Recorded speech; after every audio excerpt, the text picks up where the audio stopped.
सुंदरलाल टोपीबाज। लूटलो नगर नाम के गांव में एक अमीर आदमी रहा करता था। नाम फलराज था, लेकिन उसे फल बिल्कुल भी पसंद नहीं थे। उसने अपने बेटे को पढ़ने के लिए दुबई भेजा था। हमारे बेटे की पढ़ाई पूरी हो चुकी है, अब वो गांव वापस आएगा, क्या समझे? फलराज ने अपने गरीब दोस्त धनराज से कहा, फिर तो उसे कम से कम 2 लाख मिलेगी। मेरा मतलब 2 लाख वाली नौकरी तो मिल ही जाएगी। नहीं नहीं, सुंदर को नौकरी नहीं करनी है, उसे बिजनेस में इंटरेस्ट है। मतलब उसी लोगों को टोपी पहनाने में इंटरेस्ट है। क्या बका तुमने? नहीं नहीं, मैं तो बस पूछ रहा था कि क्या उसे टोपी के बिजनेस में इंटरेस्ट है। बकवास बंद करो, वो ऐसे छोटे मोटे तुच्छ बिजनेस नहीं करता। तो कब आ रहा है तुम्हारा टोपीलाल? मेरा मतलब सुंदरलाल। अगले हफ्ते आधी रात में ठीक 3:33 पर।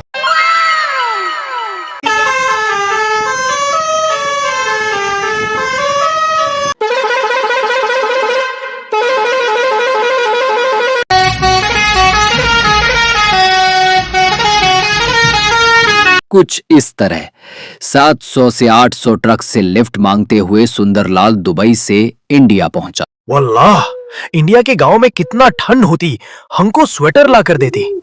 चिल ब्रदर, थोड़े दिनों में आदत हो जाएगी। चिल करने का मत बोलो ब्रदर, हम थोड़ा और चिल करेगी तो शेख से शरबत बन जाएगी। अरे बेटा सुंदर, आ गए तुम। वैसे तुम्हारे साथ ये छछुंदर कौन है? छछुंदर? What's that? My dear Sheikh ji, वो आपकी तारीफ कर रही हैं। Oh really? Thanks uncle. 25 साल में पहली बार किसी ने हमारी तारीफ की है। हम तो आपके गले लगेगी। ओफो, इसमें से तो मरे हुए चूहे की बदबू आ रही है।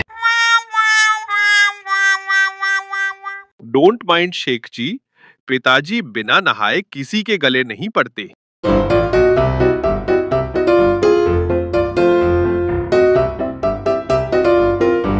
माय डियर विलेजर्स, मैं ऑक्सफोर्ड यूनिवर्सिटी से MBA इन करप्शन करके आया हूं। मेरा मतलब MBA इन ऑपरेशंस करके आया हूं। अरे पर ऑक्सफोर्ड यूनिवर्सिटी तो दुबई में है ही नहीं। My dear Dhanraj uncle, Oxford ने हाल ही में दुबई में एक ब्रांच खोली है। हाँ, तो मैं कह रहा था कि इतनी पढ़ाई करने के बाद कोई अच्छी नौकरी ना करके मैं अपने गांव की सेवा करना चाहता हूँ। इतने में बलराज नाम का गांव का सबसे कमजोर किसान सामने आया। ये तुमने बहुत अच्छा किया बेटा, वैसे भी मेरे बैल बीमार हैं, आओ मेरे खेतों में हल चला दो। माय डियर बलराज अंकल, मैं यहाँ बैल बनने नहीं बल्कि घोड़े की तरह। सुंदरलाल की बात काटते हुए बसंती ने कहा, अच्छा अच्छा, तो घोड़े की तरह दौड़ने आए हो? आओ मेरे टांगे को संभालो। मेरी घोड़ी धन्नू की जब से सगाई हुई है, वो अपने मंगेतर बादल के साथ पूरा दिन व्हाट्सएप पे बिजी रहती है। माय डियर बसंती, मैं गांव को घोड़े की तरह दौड़ाना चाहता हूं और इसलिए मैं अपने साथ शेख बुधी बिन फिरोज को लेकर आया हूं। अल हबीबी, हम इस गांव को जन्नत बना देगी वल्लाह। हम यहाँ बड़ा बड़ा फैक्ट्री लगाएगी। बेटा आलू की फैक्ट्री लगा रहे हो क्या? माय डियर विलेजर्स, आप सब लोग मेरे साथ खेतों में चलिए, आगे की बात मैं वही समझाऊंगा।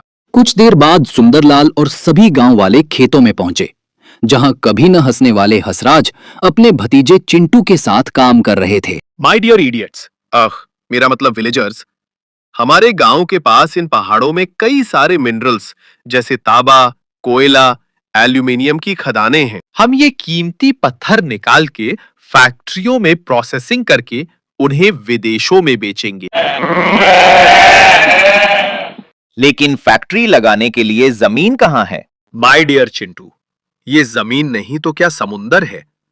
गांव वालों, आप लोग अपने अपने खेतों की जमीन शेख साहब को दे दीजिए फैक्ट्री लगाने के लिए। खेतों की जमीन, वो भी फैक्ट्री के लिए? पैसे कितने दोगे?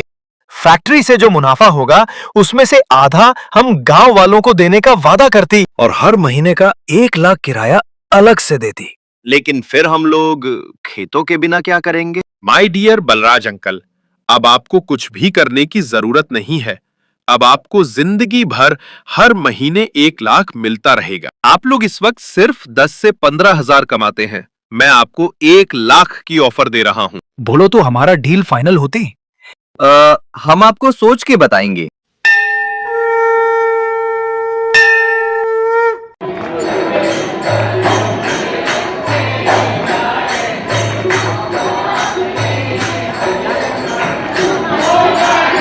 वैसे उनकी ऑफर तो अच्छी है। हाँ, महीने का 1 लाख मिलेगा। वो भी फोकट में।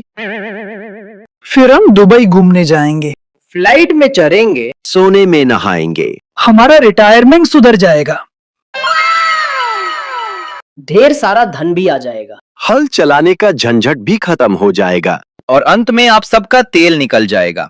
अरे आप लोग समझ नहीं रहे हैं, वो लोग आपकी जमीन हड़पना चाहते हैं।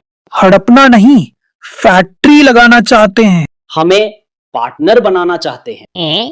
पैसा देना चाहते हैं। नहीं, वो लोग आपको बेवकूफ बनाना चाहते हैं। खैर, बेवकूफ तो आप लोग पहले से ही हैं। जो भी हो, मैं अपनी जमीन नहीं दूंगा। धन्नू की कसम, हम भी नहीं देंगे।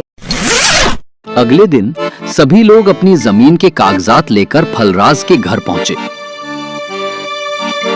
सभी को बलराज का नमस्कार। शेख जी लाइए 1 लाख। वल्ला, किस बात का 1 लाख? अरे तुम्ही ने तो कहा था हर महीने 1 लाख दोगे। मैंने तो अपने बैलों को रिटायरमेंट दे दिया। अब वो लोग हिमालय चले गए हैं। अब तुम पैसे दो या फिर हमारे खेतों में चलकर हल चलाओ। माय डियर पुअर पीपल, पहले आप लोग जमीन दीजिए, कागज साइन कीजिए। पैसे आपको अगले महीने से मिलेंगे। गांव वालों के जाले के बाद वल्ला, हम बहुत खुश होती। गांव वालों की 2 करोड़ की जमीन के बदले तुमको 50 लाख का कमीशन देती। अल हबीबी, ये कभी ना हंसने वाला हसराज आज इतना जोर जोर से क्यों हंसती? हम इनका बात जरूर सुनेगी। अरे सुंदर भैया ने बहुत बड़ा हाथ मारा इस बार। हाँ, गांव वालों की जमीन जिस पे डाकू मंगल सिंह का कब्जा था, उस शेख को बेच दी और 50 लाख का कमीशन भी ले लिया। पर अब शेख का क्या होगा? वही होगा जो पिछली बार चिनॉय सेठ के साथ हुआ था। डाकू मंगल ने चिनॉय सेठ का बारता बना दिया और जमीन भी हथिया ली। चिनॉय सेठ ने सुंदर भैया को 20 लाख का कमीशन दिया था, जिससे गांव वालों ने मंदिर बनवाया था। भाई, इस बार तो हम क्रिकेट क्लब बनाएंगे। सुंदर भैया जिंदाबाद। धीरे बोलो, आज रात मंगल डाकू आने वाला है। और शेख का कबाब बनने वाला है। या फिर मंगल उसका मैंगो मिल्क शेक ही बना दे। मंगल डाकू की तारीफ सुनकर बुद्धिहीन शेख खरगोश की तरह दौड़ा। ओए खबीस के बच्चे, तुम्हारी हिम्मत कैसे हुई शेख बुद्दे बिन फिरोज को चूना लगाने की? माय डियर शेख साहब, मैं तो पान में चूना लगा रहा था। आपको पसंद नहीं है तो निकाल देता हूं। ओए सुंदर लाली, चुप रहो। हमें सब पता चल गई, तुमने हमको डाकू का जमीन दिखाकर हमसे 50 लाख का कमीशन लूट लिया। आपको जरूर किसी ने गुमराह किया है शेख साहब। हम तीनों ने मिलकर गांव वालों की जमीन लूटी है, किसी डाकू की नहीं। उस जमीन का सौदा कल परसों तक हो जाएगा, फिर हम एक साथ यहां से भाग जाएंगे। अगर तुम सच बोलती तो वो लोग पेड़ के पास क्या बात करती? हम बताते हैं वो क्या बात करती, जरा पीछे मुड़ना।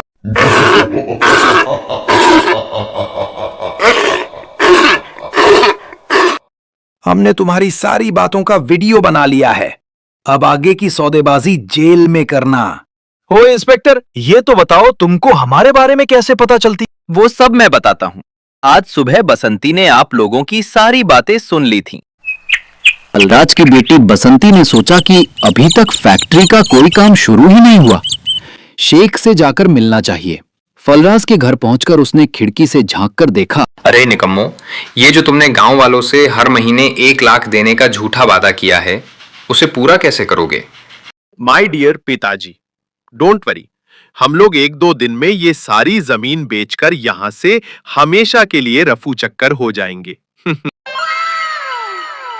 अला बीबी, हम दुबई वापस जाती और गांव वालों का कैश से ऐश करती।